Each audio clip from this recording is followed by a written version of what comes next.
As we've been doing these interviews for a couple of years now, actually, you see ASOT as the start of your year, and you put a lot of effort into ASOT. How would you? Why is it? Obviously, it goes out to a lot of people, but why is it so important to you? This weekend, apart from 2016, I lost my dad 2 years ago to cancer, and it's his birthday tomorrow. So when I go on the stage tonight, it's actually his birthday, and it was the same last year. The event was actually on his birthday, so I really, really wanted to do my best and to be my best. Just if he is looking down, I'm sure he is, that he can look down and he's proud of what I'm doing, and that in the way that I'm doing it as well, I think.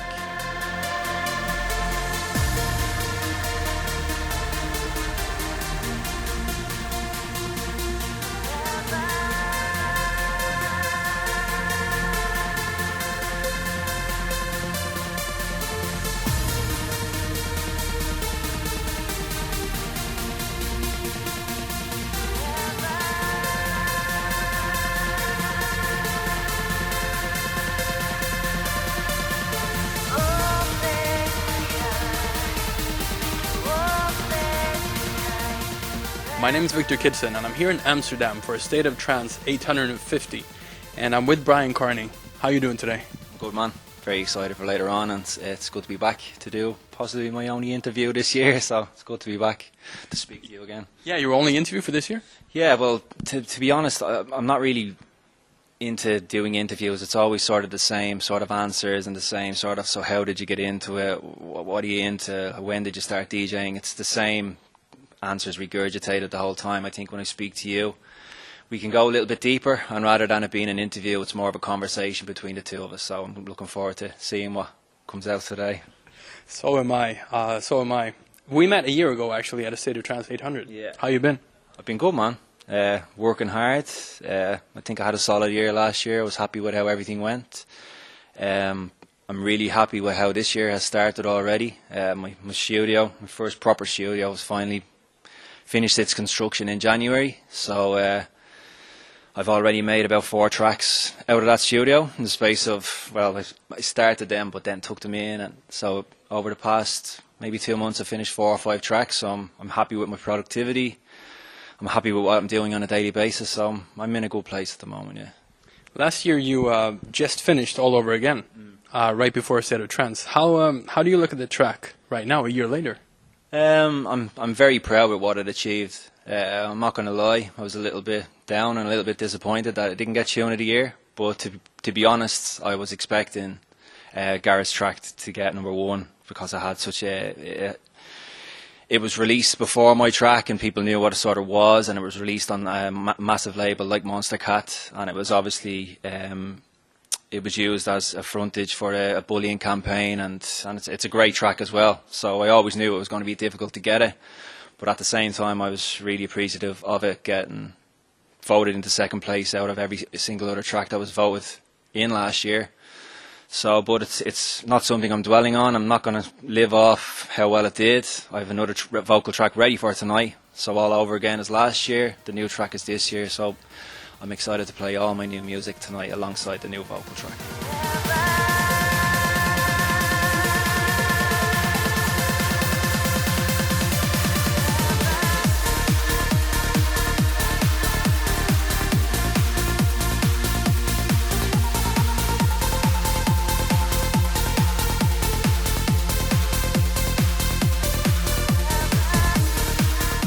Tell us a little bit more about the new vocal track for tonight. Yeah, so I was working on a trance track. Ideally, I was looking to get it done for John O'Callaghan's Subculture CD, which he's just finished and he's announced the track list for. And I sent it over to him maybe 3 or 4 weeks ago, and he said, "This is really good. I think it would be a shame not to put a vocal to it." So I'm really, really particular with the vocalists that I like, and the ones that I want to work with, and the tracks I've played in the past. And one that sprang to mind, which is the track I've done for tonight, was with Deirdre McLaughlin. So she's Irish like myself, and she records out of a studio with Tommy. He used to be in Full Tilt, so he has the studio up there, and I get on really well with Tommy. So in terms of having to record it and all that stuff, it was really, really easy. So I approached her, and she was up for it, and she sent me back an idea, and it worked really well. So I drove up to Letterkenny in Donegal, and I spent a couple of hours working on it and getting it right, and then Tommy tweaked it and sent me back the vocal, and it was actually pretty surprising how quickly the track actually come together. So I don't want anybody to see it as a follow-up to All Over Again. I think All Over Again, in terms of the track, in terms of the reaction, and in terms of the vocal itself and the impact it have, it's sort of a once-in-a-lifetime track that it's on its own. This track, it's by itself. Like, say you have kids, you have one kid, you're not going to compare it to the kid that was born before. You know, it's that sort of way. It's a different production from myself, but I'm really, really happy with it. So you're going to hear it later on in my set, alongside a lot of new tracks as well. I think maybe 40 to 50% of the tracks I'm going to play are my own tracks, and I think I have roughly maybe 14 tracks on my playlist that I want to play, and 10 of them are tracks that people won't have heard before. So, as I've always said about ASOT, this kickstarts the year for me every year. It gives me my focus in January, and when I come here, I want to really set the benchmark for the year in terms of the label myself. So I cannot wait to play later on now. It's going to be good. As we've been doing these interviews for a couple of years now, actually, you see ASOT as the start of your year, and you put a lot of effort into ASOT. How would you? Why is it? Obviously, it goes out to a lot of people, but why is it so important to you? This weekend, apart from 2016, I lost my dad 2 years ago to cancer, and it's his birthday tomorrow. So when I go on the stage tonight, it's actually his birthday, and it was the same last year. The event was actually on his birthday. So in a way, I really want to put a lot of effort in terms of just the effort I put into my set and the tracks that I have. And it's just like I'm just sort of thinking about him, and I'm sort of nearly want to make him proud, watching down that the effort that I'm putting into the event, because I don't know, the last 2 years at times has been very hard, but I don't know, just maybe in January this month, it was the 2-year anniversary in January. It sort of felt like the heaviness was lifting a little bit, and it's good because it's for anyone who has lost someone, and like he was diagnosed with cancer, and 3 weeks later he was dead. So it was that fast. 2 weeks. So something that I've never sort of talked about, and it's sort of something that is difficult to speak about as well. But as I said, with the anniversary two weeks ago, I feel like that heaviness is lifting a little bit, and the grieving process is sort of moving on, because as he was sort of going through that sickness, like I was playing at Dream State San Francisco, and he was literally like in a bad way, but I was there like, what do I do? Do I go and play? Like, what do you want me to do? And he told me to go and play, and my mother told me to go and play. So I went and played, and then when I came back, I literally left. I got back to the airport, and I went straight to the hospital, and I was there for 4 days non-stop until he passed away on the Friday. And then that's the way it was. Yeah. That's sort of the first time I've ever spoke about it properly, so it's not an easy thing to speak about. When he was diagnosed, did you know that it was going to be that fast? No. Or? But it's like pancreatic cancer, so it's vicious. Like once you're gone, you know. So it happened really fast. It's hard to take. Still hard to take now, but as I said, as time goes on, time is a good healer. So I feel like it's getting better, bit by bit. Bit by bit, it's getting better. How do you keep a career going after something like this? How do you keep life going after this? I sort of used that as an inspiration, especially in 2016. I think I had one of my strongest years. The Carnage brand, the events that we did, everything did well, and that year everything just sort of seemed to really kick on. And I think that it was just sort of a personal drive within myself was sort of awakened, where I really, really wanted to do my best and to be my best. Just if he is looking down, I'm sure he is, that he can look down and he's proud of what I'm doing, and that in the way that I'm doing it as well, I think. What did you and your dad talk about, like the last couple of days, when you knew that it was going to happen? I guess. Well, it sort of happened so quickly, but it's sort of a thing between Irish dads and Irish sons that they don't say much to each other, but they do get on well with each other. You know, they don't really have to say much to each other. But I just remember he was always asking. He was always asking me and Adele when we were getting married. That was one of the things he was always asking. Always asked that every single time he asked, when he's getting married. And another thing he was always asking was the place we used to rent. Did you put your rent up? Have they increased your rent? I swear to God, every single time we walked into the house, he would ask the same two questions. When are you getting married and have they put the rent up? So I just remember we were talking to him, and he was sort of... He was in between sort of wanting to fight on but wanting to give up, because the disease itself destroyed him. I don't know if you've ever seen anyone who goes through that pancreatic cancer. Like it ravages you from the inside out. Like he was always being such a big, strong man, and you could just see him wasting away, and it was horrible to see. And I just remember it was the night before I had to actually go to San Francisco, and he just got really emotional.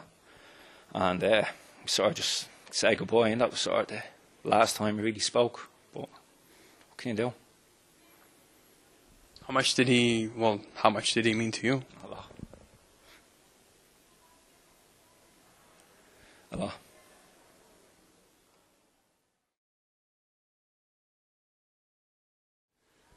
How do you think that experience, now 2 years looking back at it, has affected you in your life? I think it just made me sort of more determined to be the very best at everything that I do.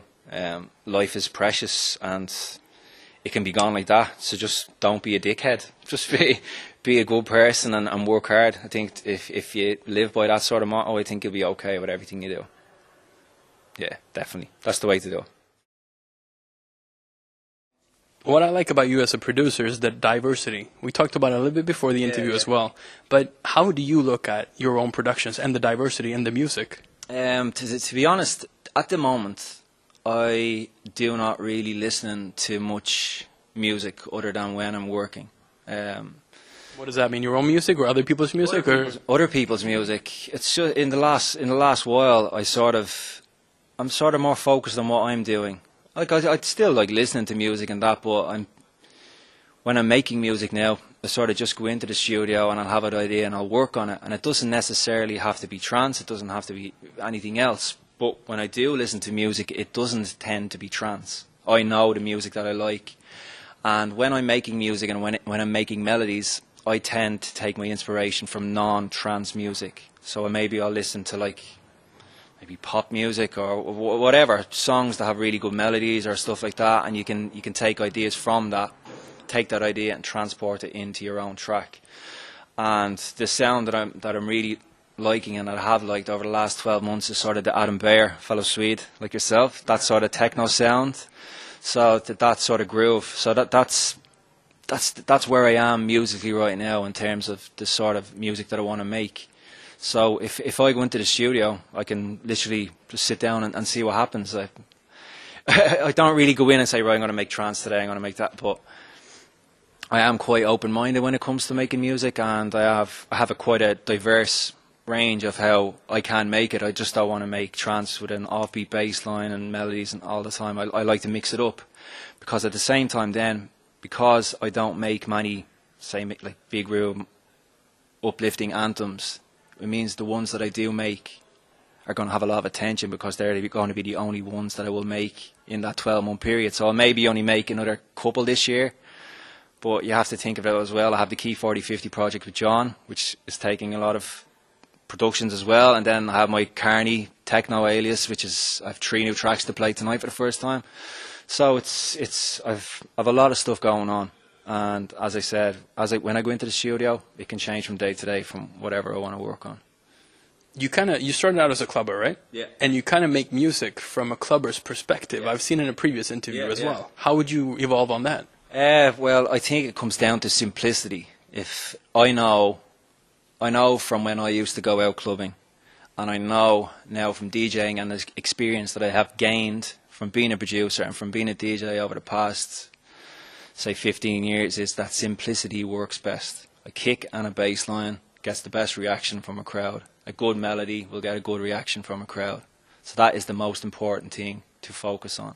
So I really do think that in this modern day, I think we need to keep things simple. We need to keep, I think if things are a little bit too, has to make people think about it too much, I think people don't want that.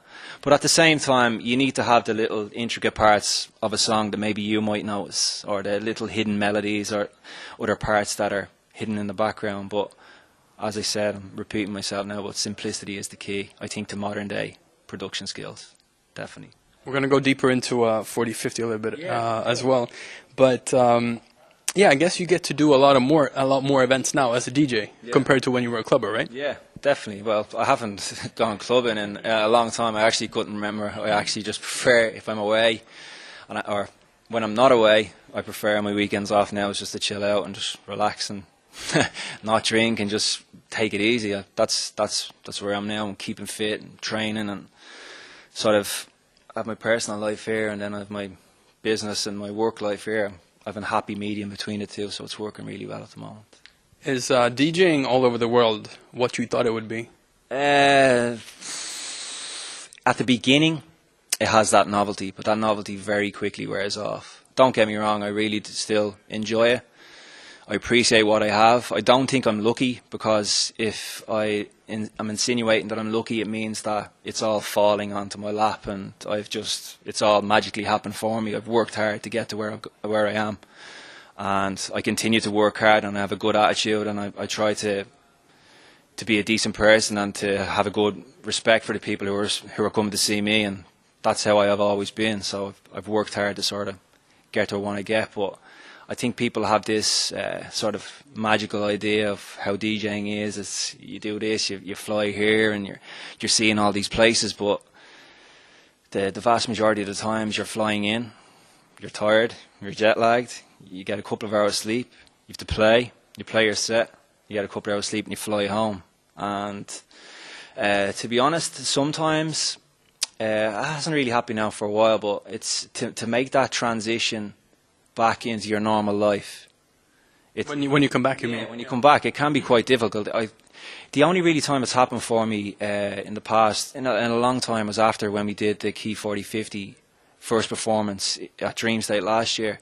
It's because we had such a build-up and so much work building up to it over like 8 to 9 months in terms of studio work and in preparation, and all the effort and all the stress we put ourselves through and the worry and all that, that when it was over, it was almost like, so what do we do next? Like we needed something else to focus on, but it only lasted for a couple of days. I was probably just tired and jet lagged as well. But that was the only time that I sort of found that adjustment back into normal life. But I'm quite lucky in that I'm quite grounded in terms of my normal life. I have a nice house, I have Adele, I have my cat Jackson, so I can very quickly just fall back into my normal life. I'm not coming home and dwelling on I wish I was still away, or the weekend is over, because I always have something else to look forward to, and then I have something else to focus on that's not revolving around music as well. What are the as a DJ, like, what are the best aspects of what you do? I think it's the experience of meeting people that you would never meet if you didn't do the music. I appreciate the fact that I've travelled to so many different countries. I've met so many people. I've made friends in countries that I probably never would have even visited or even thought about visiting if I wasn't involved in this industry. So for me, it would be the overall experiences that you gain and the lessons that you learn. I think it has developed me as a person. I'm a lot more open-minded in terms of, because of the amount of people I've met and different cultures and different everything. I think it has developed my own sort of personality and my knowledge of the world in a way. And what's what's the worst aspect of what you do? It's probably being away and sort of missing the normality of life that other people sort of have, that they don't realise that they have. Like, I've missed so many weddings of my friends, I've missed birthday parties, I've missed a lot, you know. you do have to make sacrifices. It's like if you want to be successful at anything in life, you have to make sacrifices. It's like if you want to be the best athlete in the world, you have to sacrifice everything in terms of your diet and your training and all that sort of stuff. So if you want to be a successful DJ producer, you're going to have to sacrifice the fact that you might not have an active social life at times. But at the same time, it has improved for me over the last couple of years, because now I'm luckily in a position where I can sort of pick and choose where I want to play. So if I don't want to go somewhere, I don't have to go. I'm not relying on constant gigs to support my income. Thankfully, I have a good income, and that means that I can take weekends off if I want, and I can do normal things. So I have a very nice, healthy balance between the two. Is it hard to do what you do? I think it is. I think if it was easy, everybody would do it. Like, I've started out DJing a long time ago, way below a lot of other people, and I don't know where they are now. So if it was easy, they'd still be here as well. So, but it's not a magic fix. It's a culmination of hard work from throughout the years, and it's a momentum built up throughout the years in terms of music, in terms of performances, in terms of everything. So it's year on year, you're adding to everything. So my success, or how well I'm doing in present times, is down to how hard working I have been over the past few years. But it's definitely not easy, I don't think.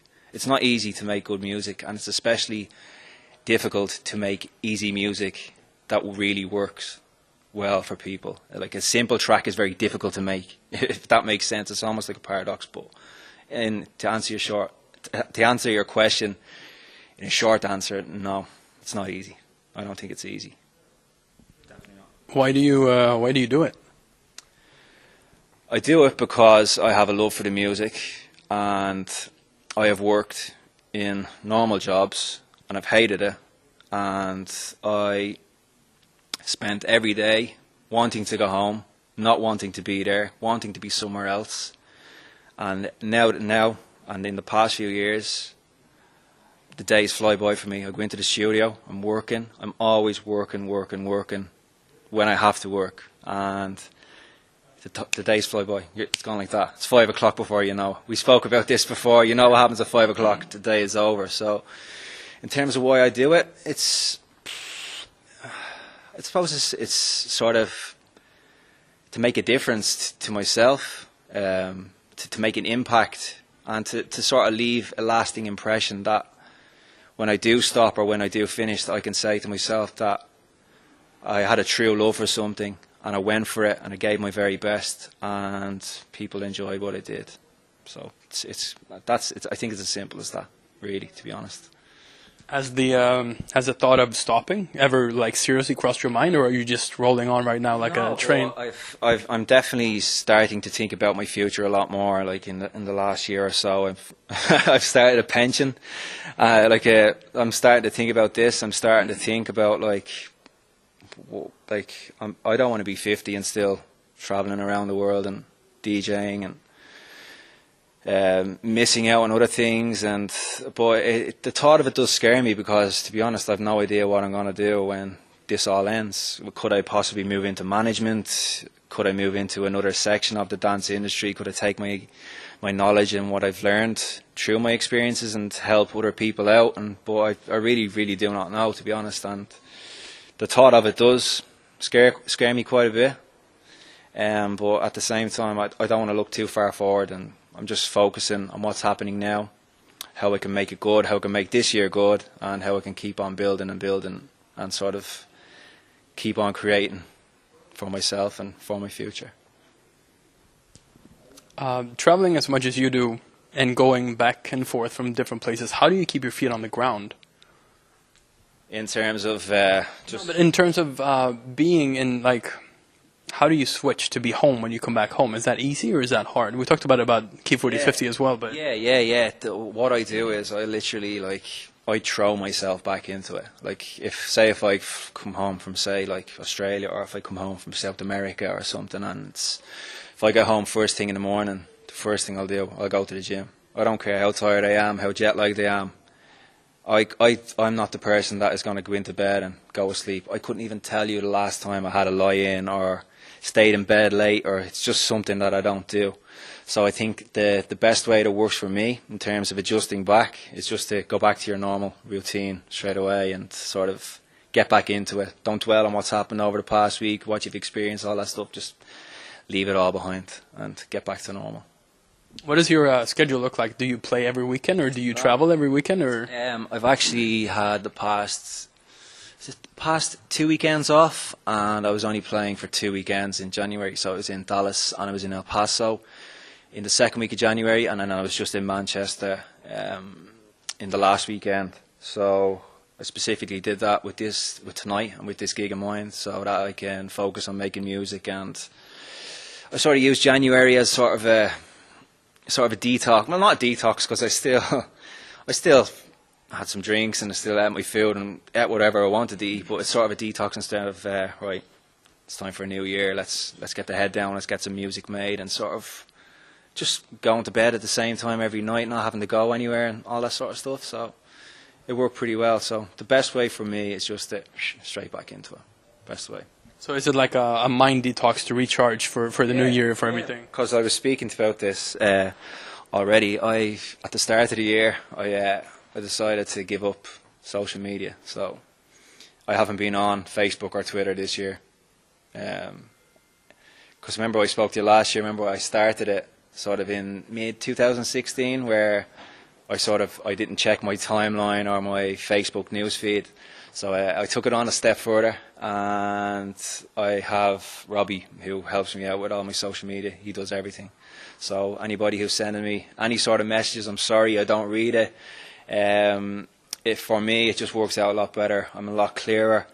It's taking up less space in my head. I don't need to. What people think of me is not really any of my business. I think the most important thing for me is how I feel about myself. And at this moment in time, I'm happy with what I'm doing. I'm happy with how things are, and that's all that matters. I think the only opinion that really matters is the one you have of yourself. So, if I could advise anyone to try it, I'd advise it to try it, because it's incredible what it can actually do to your headspace. You actually forget that people exist. Otherwise, sometimes you might go on, you see something that annoys you and go, oh my God, that person really annoys me. When you give it up, you forget that these people exist. And I think, without getting too spiritual or anything like that, I think you become more present and you're more sort of real. You can see things that are happening around you, and you're more content with what you have. So try it out. How does your friends look at this? Do you miss out on a lot of stuff when you're not on Facebook or social media? Not really, because I'm on WhatsApp all the time, and the friends that I communicate with, I'll be communicating with on a daily basis, so I don't feel like I'm missing out on anything at all. No. I don't miss it. I really don't miss it. I just see, like, because I see the abuse. I don't get any abuse around like that, but I just see how bad and how toxic that social media can be. And I do think that the positive stuff can have as much of a negative impact, because when you're reading all that good stuff about yourself, there's always that little voice in your head that will have that sort of doubt, saying like, why are these people saying this about you? Do you really believe that? I think everybody has that little sort of devil on their shoulder, or that voice in their head that tells them that they're not good enough and all that. So I think this way I'm remaining neutral. I'm not hearing good, I'm not hearing bad. I'm just focused on what I'm doing. And hopefully what I'm doing is good enough for other people to like. If they like it, they like it. If they don't, they don't. I'm happy with what I'm doing. So it's good for me at the moment.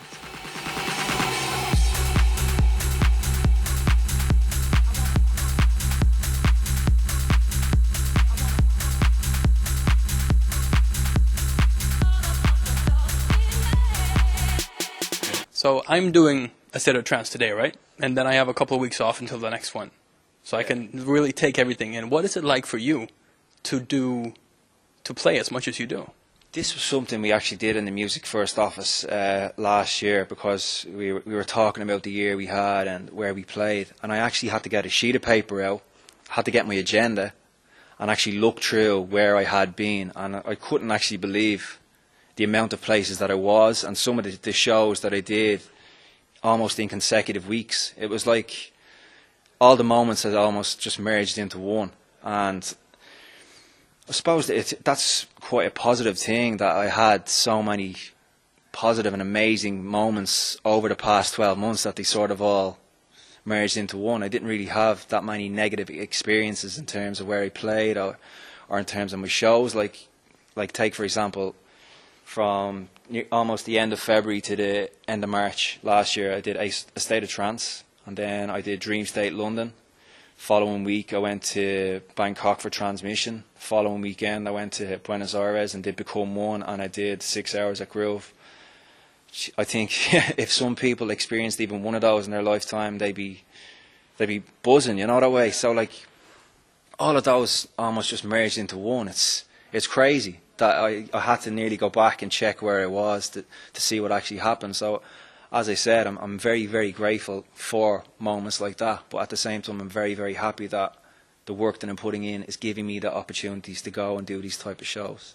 Do you think it's sad that you don't remember specific moments, or it probably sounds a little bit that I don't appreciate it, but I do appreciate it. It's just that, as I said, I'm quite lucky in that these type of gigs are almost, they become the norm for me. So they sort of, as they said, they're merging into one.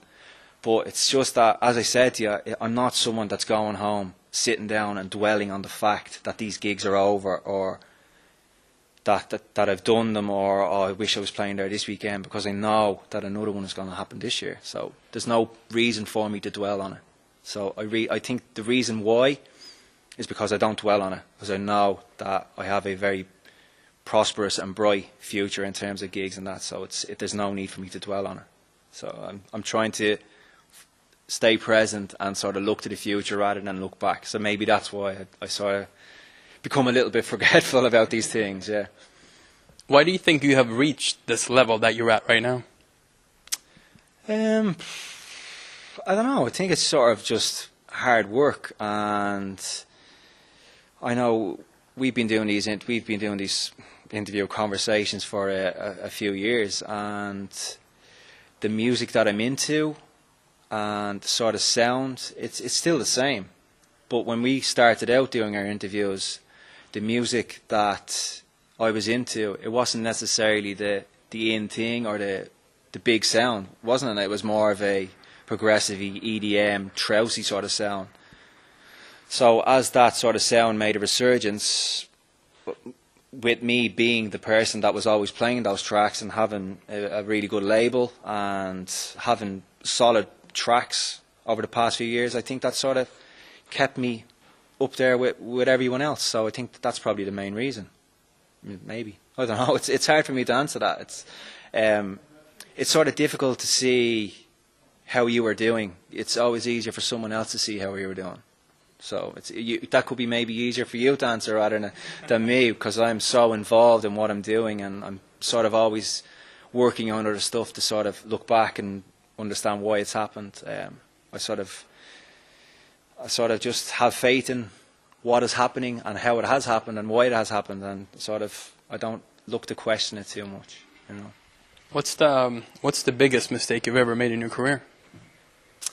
I'm not going to lie. There's been times where I've had maybe a couple too many drinks to play, and I haven't given my best performance. And with myself being my biggest critic, no one is a bigger critic of themselves than I am. So I've beaten myself up quite badly about that. So they would be things that I would personally regard myself as mistakes, but at the same time I've learned from them, and it's something that I've tried to eradicate from happening in the future. So hopefully nothing like that happens tonight. But yeah, I think you need the bad moments in order to learn and to grow up. And I think I've grown up a lot over the past few years, definitely. Even in terms of some of the stuff like I used to post on Twitter, like in terms of tweets, maybe like just talking crap and just being a dope, like just talking shit about crap, like just saying stuff, like, I don't know, maybe trying to impress people, or just, it's probably like an insecurity thing or something, I don't know, but I'm glad that I don't have to rely on that sort of stuff anymore. It's just, I just make music, I play my gigs, I try to be a decent person, and it's just as simple as that. Were you one of those Twitter users that you don't want to see today? Was that you a couple of years back? Probably could have been, yeah. It could have been just a bit mouthy, or like if I didn't like something, I'd be posting about it, or like even just I'd be posting stuff after a football match, like giving out about footballers or stuff like that. But just things like that, yeah. I'd say if I saw some of my tweets or some of the stuff I was posting from a few years ago, I'd be looking at it cringing, going, "You are an absolute dope. What were you doing?" I should have printed some of those, actually. That's something you can do next year, yeah. Yeah, for sure. Yeah. But yeah, you said football, right? Yeah. Football is the reason why you use Instagram, I heard. Yeah, that's so. Instagram remains on my phone. I've no Twitter, I've no Facebook on my phone, but I still have the Instagram because I'm communicating with a lad who's giving me tickets for a United Liverpool game. So I've been talking to him. But yeah, football is, to be honest, it's a huge part of my life. I'm a Manchester United fan, and I'm a huge football fan in general. And to be honest, the only things I really listen to now, if I'm in the car or if I'm at the gym, is just football podcasts, because I like to listen to people talk about things I'm interested in rather than watching a random game or something. I like people conversing and stuff that I'm interested in. Yeah. In your career, like, have you ever lost focus, musically or production-wise, or as a person or anything like that? I think it was almost the opposite way I went to your question. I think I went too far into my career, that it's sort of, I lost focus on who I was as a person.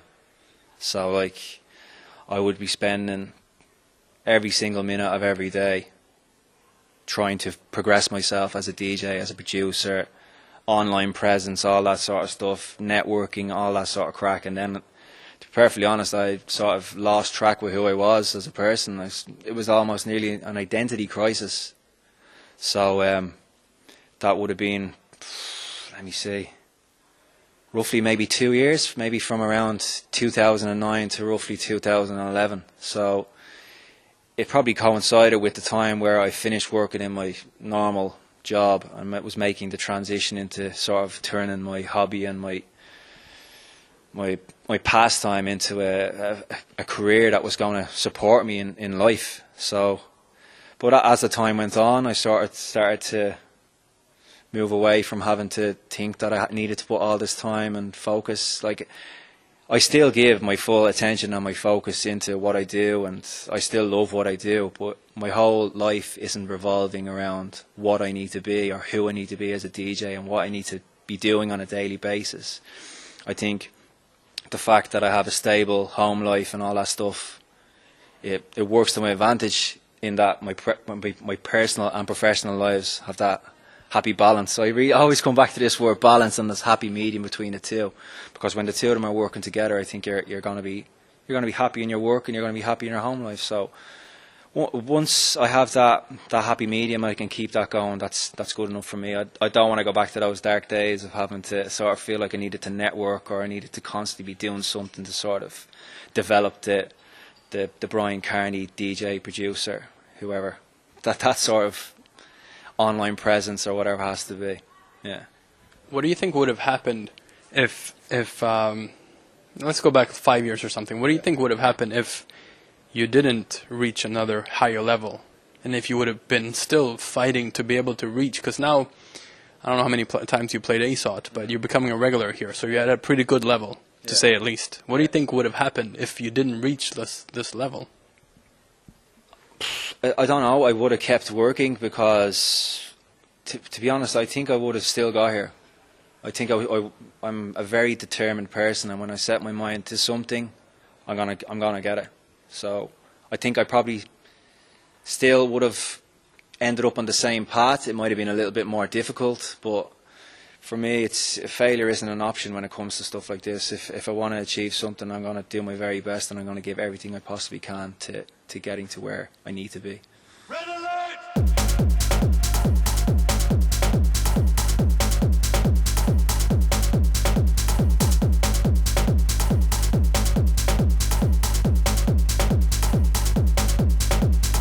What are you working on right now? Well, for tonight, I've made 3 tracks under my Kearney alias, sort of really simplistic club, tech-based tracks. and then I have the vocal track with Deirdre McLaughlin as well. And we still have I'm working on a lot of key 40-50 stuff as well, because we're doing it's the first ever video live broadcast from Transmission in Bangkok in March, St. Patrick's weekend in March. So myself and John were working on new stuff to debut, especially for that event. So I'm always wanting to make new stuff. I'm getting to the stage now where I want to, when I play a show, I want the vast majority of the music to be my own. That's I think if people are bringing you to a country to play, or if a crowd is coming to see you play, I think it's sort of something that you need to do. You need to play your music and showcase what you're all about. Don't get me wrong, I'm still going to play music from other people, but I'm working to that stage where I can nearly play a 3 or 4 hour set of my own music, and I like every single track, and I'm happy with the production and all that sort of stuff. So that's what I'm aiming towards. Are you producing for that as well, or are you taking stuff that you have, or are you producing for a full Kearney set? Oh, well, to be honest, I probably have in the last 2-3 years. I probably have like 8 or 9 Kearney tracks done under that sound. So I could easily have 14-15 tracks like that by the end of this year. So maybe, I don't know, maybe I will release an album, maybe I will release an extended EP or something like that. What, this year already? Yeah, maybe, yeah, I don't know. So like I have 8 tracks there. The tracks, those type of tracks, they're quite, I'm not going to say they're easy to make, but I don't really have problems making them, because they're just mainly samples and a kick and a bass, some percussion loops and some effects. So they're quite easy to make, compared to like the vocal trance or big room trance tracks that we'll be making as well.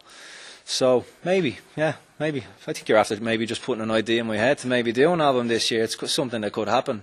Maybe I could start doing specific Kearney sets at festivals or something. You never know. We'll see. I like the idea of this though, and the sound of this too. Yeah. If we move away,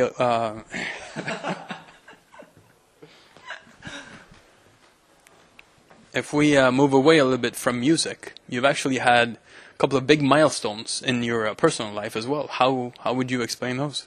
Yeah, in the past 12 months, I've got engaged to get married. So that's probably going to be next year at some stage. We're still undecided about where it's going to be, but something very exciting. When you say we, is it the two of you that decide, or is it? No comment. Of course, it's the two of us that will decide. We've been looking at venues, but to be honest, I'm actually more picky when it's coming to these venues than Edel is. Yeah. I sort of I have a strict idea in my head of where I want it to be, because I don't plan on doing it again. So I want it to be how I want it as well. You know. How would you want it? What's your dream wedding? Well, I don't know what my dream wedding is, but I'm not into this like traditional old style. I'm into a more modern sort of buzz. So that would be my preference. So we're still looking around. We went to Ibiza in October to sort of look at some wedding venues and stuff, but it's stupid money over there. You're paying for the Ibiza name. It's crazy. So it's more than likely going to be in Ireland.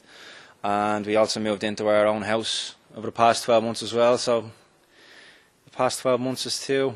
I'm growing up. I'm growing up and maturing. So it has been scary at times, but it's been good. And I'm very excited about the future and what happens. What happens more in the future then? Have to wait and see. Maybe get another car. I don't know. We'll see. How is Jackson, by the way? He's amazing. It's amazing how much you can love something that's not human and it's not yours. He's like our child, and he loves his new house. He's happier than he's ever been. So, but at the same time, I spend more time than I do with him than anyone else. So that's why I think we have such a good connection. So he's really good. I'll send John more videos of what he gets up to on a daily basis. Do you think he helps you when you come back from traveling too? Definitely. It's only when you have something like that you realise that there was a massive void before he was actually there. You realise what you were missing by having him. He puts you in a good mood. Like you're never in a bad mood when he's around. And if I am in a bad mood, I just look at him and he's just staring at me with his face on him, and it's all good, you know. So perfect. So I love him.